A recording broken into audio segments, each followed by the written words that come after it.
Rain पाईपनं पाणी देण्यात येत आहे. आधुनिक टेक्नॉलॉजी निघालेल्या असल्यामुळे मेन पीक ऊस आहे, त्यामध्ये आंतरपीक भुईमूग आणि हरभरा केलेला आहे आणि त्याला रेन पाईपनं पाणी देण्यात येत आहे.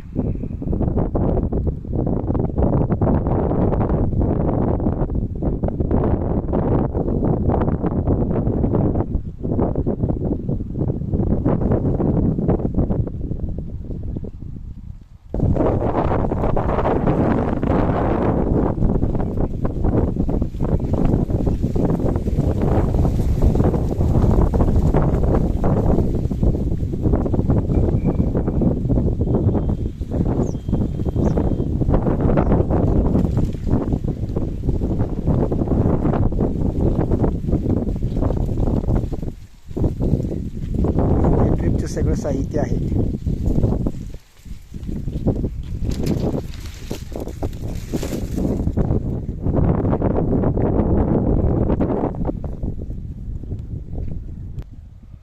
ऊसामध्ये 3 बेडवरती आंतरपीक म्हणून लसणाची सुद्धा लागण केलेली आहे.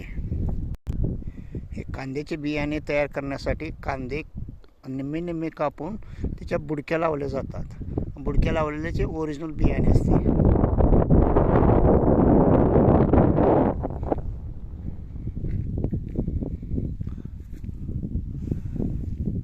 हे ते लसूण उगवलेलं आहे आंतरपीक म्हणून.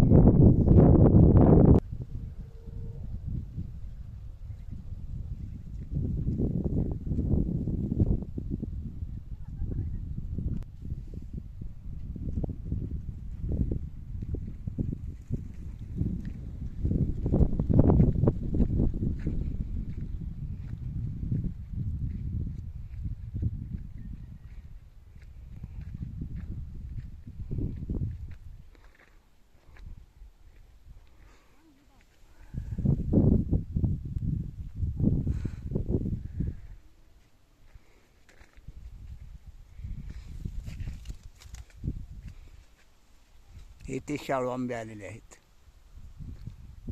सेकंड सीझनमध्ये येतात अशा प्रकारे. पूर्ण भर येत नाही, परंतु थोडेफार भर येतो. भाजीपाल्यांची लागण आंतरपीक म्हणून करण्यात येत आहे.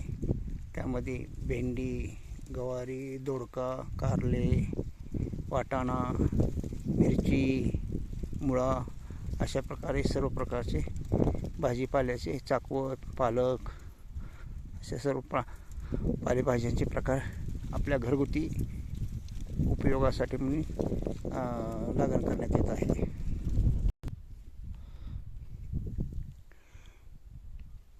इथे आधुनिक ड्रिप सिस्टम आलेले आहे. ड्रिप सिस्टम म्हणजेच ठिबक सिंचन योजना.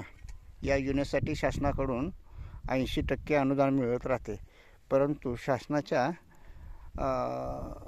दुर्लक्ष शासनाच्या काय म्हणायचं, शासनाच्या शेतकऱ्याकडे पूर्ण दुर्लक्ष असल्यामुळे शेतकऱ्याला 80% अनुदान मिळण्याऐवजी बऱ्याच चक्रा काटाव्या लागतात. सर्व पुरावे वगैरे कागदपत्र तयार केले तरीसुद्धा येत 25% सुद्धा येत नाही आणि ताबडतोब येत नाही. तोपर्यंत शेतकऱ्याला सगळा हा खर्च घालावाच लागतो. सगळं एकरी सर्व 60,000 ते 70,000 रुपये हा खर्च ड्रिपचा असतो.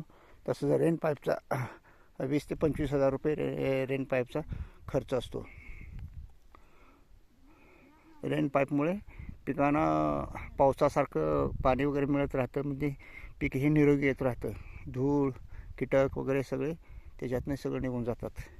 अशा प्रकारे चांगल्या प्रकारे पिकांचं संगोपन होतं आणि पीक चांगलं येत राहतं.